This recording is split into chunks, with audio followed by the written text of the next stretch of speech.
नमस्कार, मैं प्रियंका मेहता दून विश्वविद्यालय से आप सभी का स्वागत करती हूँ वसंत उत्सव 2025 में।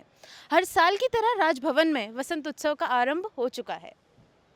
ये वसंत उत्सव का पहला दिन है जो हमारे लिए, पहाड़ों के लिए और उत्तराखंड के लिए बहुत बड़ा पर्व होने वाला है। तो चलिए चलते हैं और देखते हैं कि वसंत उत्सव के पहले दिन में क्या होता है।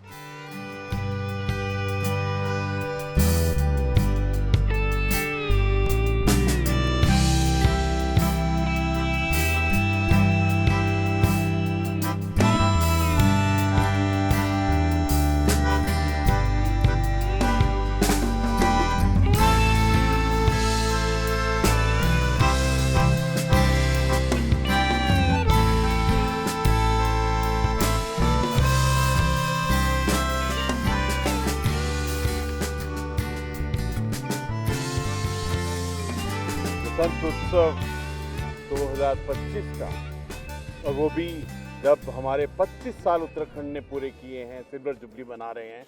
तो आज इस वसंत उत्सव के अंदर में पूरा ऐसा लगता है कि पूरा संसार यहाँ पर आया है। ये जो प्रभु ने हमको आशीर्वाद दिया है प्राकृतिक सुंदरता का और एक सांस्कृतिक विरासत का, ये सचमुच अपने आप से बिल्कुल अलग है, अद्वितीय है। और आज सबका यहाँ पर पार्टिसिपेशन देखकर जिस प्रकार से हमने अपने फूलों को प्रदर्शित किया है, अपने आप से बिल्कुल अलग है। सच कहूँ तो ये हमारी समृद्ध संस्कृति और परंपराओं का प्रदर्शन है। And we are feeling so proud about this. गर्व है हमको अपनी पहचान के ऊपर में, उत्तराखंड की पहचान के ऊपर में। ये सचमुच एक बहुत ही एम्पावर्ड, एक सशक्त माध्यम है। ये शिव जी के वरदान से हम 3 दिन 7, 8 और 9 तारीख इस उत्सव को मनाने वाले हैं। इसके अंदर में बहुत ही चीज़ें पहली बार की जा रही हैं।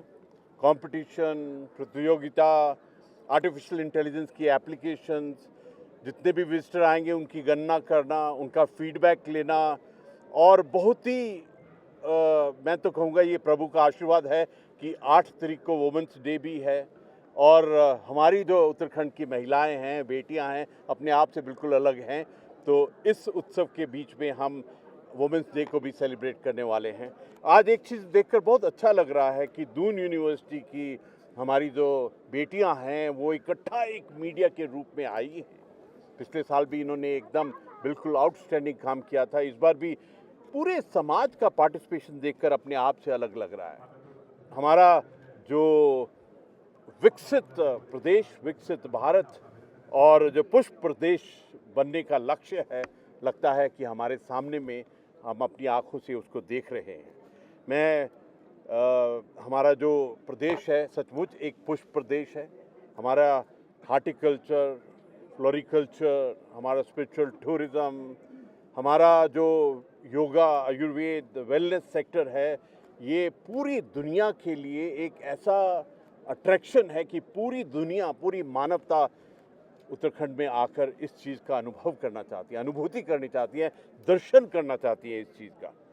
यहाँ पर इस उत्सव के अंदर में सेल्फ हेल्प ग्रुप्स ने बहुत सुंदर स्टॉल्स लगाई हैं। इस बार रिकॉर्ड नंबर ऑफ स्टॉल्स लगाई हैं और सचमुच देखकर लगता है कि हमारे फार्मर्स, हमारी महिलाएं, हमारे यूथ एक अलग तरीके से एक क्रांति लाने वाले हैं। I can see in front of me एक पक्का डेफिनेटली एक हमारे फूलों से जो एक क्रांति उभरने वाली है वो है हनी की क्रांति।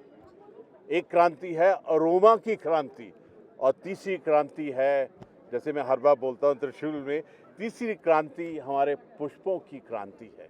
मुझे ऐसा लगता है कि ये जो हमारी पैशन है, इसको एक्स्ट्रा इनकम अर्थव्यवस्था के साथ में कैसा जोड़ा जाए, और मुझे आज देखकर इस चीज़ का पक्का, आई एम एब्सोल्युटली कॉन्फिडेंट कि एकदम चमत्कार होने वाला है। और मैं तो कहूँगा कि ये पूरे उत्तराखंड ने ये ठान लिया है कि प्रभु का जो आशीर्वाद है स्पिरिचुअल टूरिज़्म, हार्टिकल्चर का, लोकल प्रोडक्ट्स का, वेलनेस सेक्टर का, और ये जो 3 क्रांतियों के बारे में मैंने जिक्र किया, हनी, अरोमा और पुष्प, ये सचमुच हमारे आने वाले समय के ऊपर में they are going to give us a new direction मुझे आज इतने बड़ी संख्या में पूरा परिवार इकट्ठा हुआ है।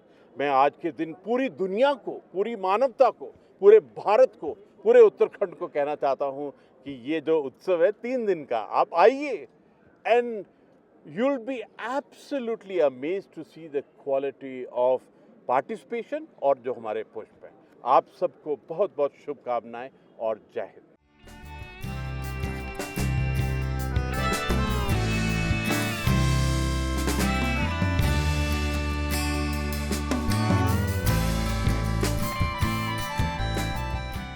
बसंतोत्सव 2025 का आज राजभवन में माननीय राज्यपाल और चांसलर दून यूनिवर्सिटी के करकमलों से शुभारंभ हुआ।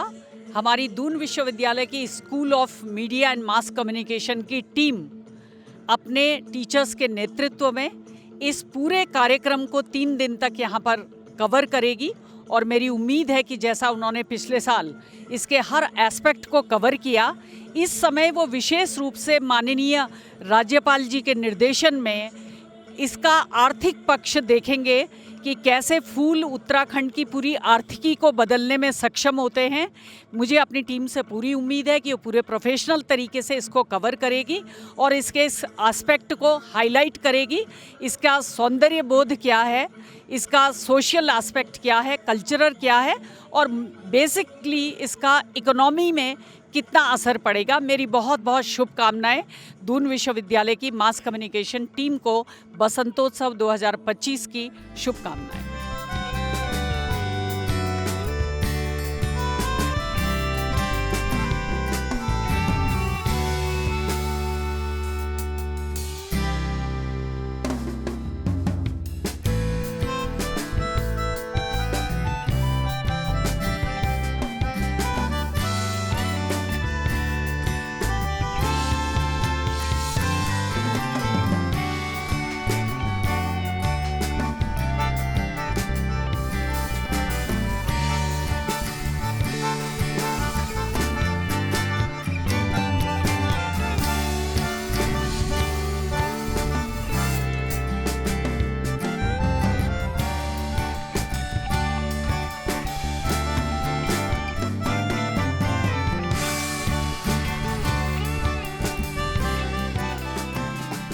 उत्सव में आप आके आपको कैसा महसूस हो रहा है? बड़ी ही आनंद की अनुभूति हो रही है। इतने सुंदर सुंदर फूल लगे हैं कई प्रकार के और मुझे देखकर ये महसूस हो रहा है कि इन फूलों का आर्थिक उपयोग भी हो सकता है। अगर उत्तराखंड में आर्थिकी को ध्यान में रख के फूलों की बागवानी की जाए, इसको सही बाज़ार तक पहुंचाया जाए, तो मुझे ऐसा लग रहा है कि उत्तराखंड राज्य आर्थिक दृष्टिकोण से और सुदृढ़ और समृद्ध होगा। सर, आप एज ए एचओडी आप ये बताइए कि आपके स्टूडेंट्स यहाँ काम कर रहे हैं तो आपको कैसा महसूस हो रहा है? बस मुझे ऐसा ही महसूस हो रहा है जैसा कि एक पिता को अपने बच्चों को आगे बढ़ते देखकर होता है। और मैं क्या बोलूं, हमारे बच्चे स्वयं अपने बल पर कैमरा कर सकते हैं, एडिटिंग कर सकते हैं, सारे पोस्ट प्रोडक्शन की चीज़ कर सकते हैं। हम उन्हें खुद कुछ नहीं बता रहे हैं, जो उन्होंने सीखा है उसमें दी बेस्ट कर रहे हैं।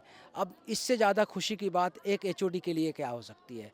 मैं बहुत खुश हूं और उनके उज्जवल भविष्य के लिए असीम शुभकामनाएं देता हूं। सर, जैसे वसंत उत्सव 2024 था और वसंत उत्सव 2025, इन दोनों में आपको क्या डिफरेंस दिखा, क्या महत्व है? आप देखिए, हर वसंत ऋतु नई होती है, फ्रेश होती है। पिछले साल भी बहुत उत्साह था। मुझे लगता है कि क्योंकि माननीय राज्यपाल जी का जो वसंत उत्सव है, इसको मनाने के पीछे उद्देश्य जो ऋतु परिवर्तन तो ही है, के साथ साथ उत्तराखंड का जो लोकल उत्पाद है यहाँ का, उसको बढ़ावा देना है। तो इस बार कई नए यहाँ पे एंटरप्रेन्योर्स आए हैं, नए प्रोडक्ट्स आए हैं, फ्लावर्स की नई वैरायटीज़ आई हैं और इससे राज्य के जो नए नए सांस्कृतिक प्रोग्राम हम देख रहे हैं, कुछ पिछले साल से कुछ नए हैं। तो इसमें इस वसंतोत्सव से में जो राज्य की हमारी जो लोकल उत्पादन की क्षमता है उसको बढ़ावा मिल रहा है। इस बार मुझे बहुत सारे नए दिख रहे हैं और सांस्कृतिक विरासत जो है उसको और मजबूत बनाने का कार्य हो रहा है और एक शोकेसिंग है पूरे राज्य की। यहाँ की जो हमारी जो प्रकृति है, प्राकृतिक उत्पादन है, फूल है हमारे। इस बार का जैसे एक फोकस गवर्नर साहब का है कि फूल कैसे, the economy of flowers, how flowers can actually contribute to the economy of the state. तो इस बार का फोकस केवल फूल यहाँ पे सजाने से नहीं है, बल्कि ये फूल कहाँ पैदा हो रहे हैं, कहाँ ज़्यादा पैदा हो सकते हैं, किस तरह से इनका उत्पादन बढ़े, इनकी प्रोसेसिंग बढ़े, इनकी मार्केटिंग बढ़े, इनका प्रचार बढ़े। तो ये ओवरऑल उत्तराखंड की संस्कृति, यहाँ की आर्थिकी, यहाँ का जो सामाजिक ताना बाना है, उसको मजबूत करना और उसको बढ़ावा देने के लिए है। और इस साल का वसंत उत्सव डेफिनेटली लास्ट ईयर से कुछ चीज़ें काफ़ी नई हमको इस समय देखने को मिल रही हैं। सर, मेरा प्रश्न आपसे ये है कि जो हमारी आजकल की युवा पीढ़ी है, जो हमारी न्यू जनरेशन है, आप उन्हें वसंत उत्सव से रिलेटेड क्या एक स्पीच देना चाहेंगे या क्या एक थॉट देना चाहेंगे कि इधर आएँ और देखें इस वसंत उत्सव? सबसे पहले मैं जो आपकी टीम है उसी को मैं धन्यवाद देना चाहता हूँ। आज हमारी बेटियों ने, हमारे यूथ ने दून यूनिवर्सिटी से आकर एक चमत्कार किया है कि जिस प्रकार आप पूरे बसंत उत्सव को कवर कर रही हैं। तो first I like to congratulate you, और आपसे ही मैं ये संदेश पूरे भारत को, पूरी मानवता को देना चाहता हूँ कि हमारा यूथ है उत्तराखंड का, वो अपने आप से बिल्कुल अलग है। और ख़ास तौर पर हमारी बेटियां और हमारी महिलाएं जिस प्रकार से वसंत उत्सव के अंदर में हिस्सा ले रही हैं, इस वसंत उत्सव की सबसे बड़ी बात ये है कि जो हमारे सेल्फ हेल्प ग्रुप हैं और उन्होंने बहुत बढ़ चढ़ कर हिस्सा ले रहे हैं। मैंने अपने खुद अनुभव से देखा है 3 साल के अंदर की उनकी इनकम, उनकी इन्वॉल्वमेंट, उनकी पैकिंग, उनकी ब्रांडिंग, बहुत उसके अंदर में वृद्धि आई है। और सच कहूँ तो मुझे ऐसा लगता है कि हमारे युवा के बल के ऊपर में जिस प्रकार आपका पैशन है, पार्टिसिपेशन है, मुझे ऐसा लगता है कि हनी के क्षेत्र में, अरोमा के क्षेत्र में और पुष्पों के क्षेत्र में एक क्रांति आने वाली है, जिसकी पहली vibrations and all you can feel out here. I like to compliment everybody कि इतने बढ़ चढ़ कर इसके अंदर में योगदान और कंट्रीब्यूशन कर रहे हैं। मैं आपके ज़रिए पूरी मानवता को, हर भारतीय को, हर उत्तराखंडी को, पूरे परिवार को मैं I would like to invite कि ये वाला जो बसंत उत्सव है ये 3 दिन तक चलेगा। आप please come and enjoy and see कि हमारे परिवार के अंदर में कितना पैशन, टैलेंट और स्किल है।